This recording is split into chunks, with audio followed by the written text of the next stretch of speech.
Our GP told us that she needs to take a couple of pictures of my son's skin to send it to their dermatologist, and based on those pictures, NHS dermatologist will send a treatment back. So I decided that it's time to go to a private dermatologist. Hello, I am Christisha. In the last episode, I've talked about the last GP appointment that we had and the reason we decided to go to see a dermatologist privately. Our GP told us that she needs to take a couple of pictures of my son's skin to send it to their dermatologist. There were 3 pictures, and based on those pictures, NHS dermatologist will send a treatment back, and that horrified me. Because we're talking about a baby that is almost 4 months old. So I decided that it's time to go to a private, looking down my baby sleeping. When I decided to go to a dermatologist, I was looking for a dermatologist that is an expert in baby eczema. That day, that we went to see the dermatologist, my son had a flare and his skin was all inflamed, and I did not know why. We got there, she asked us if this is how his skin is on usual basis, and I said no, I think he has a flare right now. I just can't figure out what it is. And she asked me, well, did he had any cow's milk? And I said no, he's actually on a combo fed on and as a formula we decided to go for goat's British formula. She asked me, so did he had something with milk in it? I gave him I should add that we had to wait for this dermatologist appointment quite a bit. I think it was 3 weeks or so, I can't remember exactly, but we waited for quite a bit. So by this time I think my son was almost 5 months old, give or take, and I started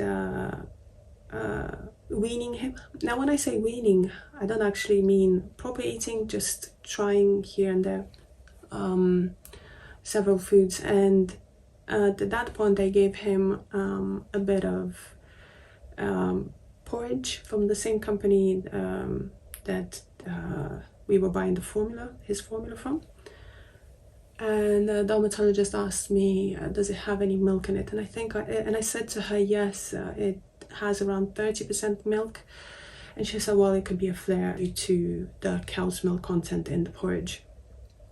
And I said, well, how is that possible? Because I would say the first month of his life was on just the normal cow's milk formula. Then we changed to the goat's one because he had problems with constipation, and he was quite gassy and quite upset, so we changed it.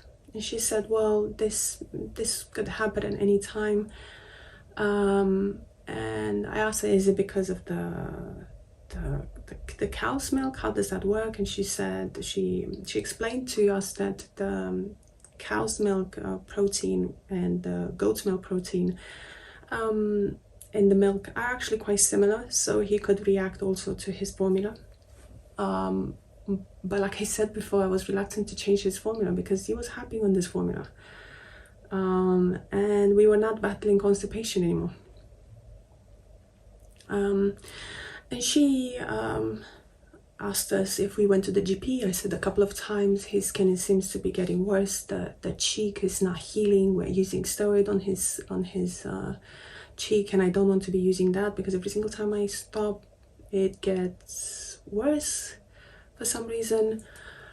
And she said that she could give me a non-steroid cream to use, and I need to use it for around 6 weeks. And on the body she will give me a stronger steroid cream. Now I said to her, I'm reluctant to use steroid cream on his body, but she said to just use it when you need it, or I can use the non-steroid cream. And she gave us a lot more information about eczema, which was helpful, especially because I was researching eczema at the time, but I was so tired, so tired, and I was on so many forums, and it was hard to connect the dots. And she said that we have to book a follow-up in a couple of weeks' time, a month to 6 weeks, to see us again, to assess my baby's progress. And also she said to keep a diary of everything that he's eating, because he might be allergic to certain things, and we might have to consider changing his formula in the future, but obviously after we test him for allergies, if we want to go down that route. But first, let's see how he's reacting to the new treatment. And she also explained to me that my baby can have an immediate reaction to food, any kind of food, within 2 hours, or after 2 hours, which is considered a delayed reaction.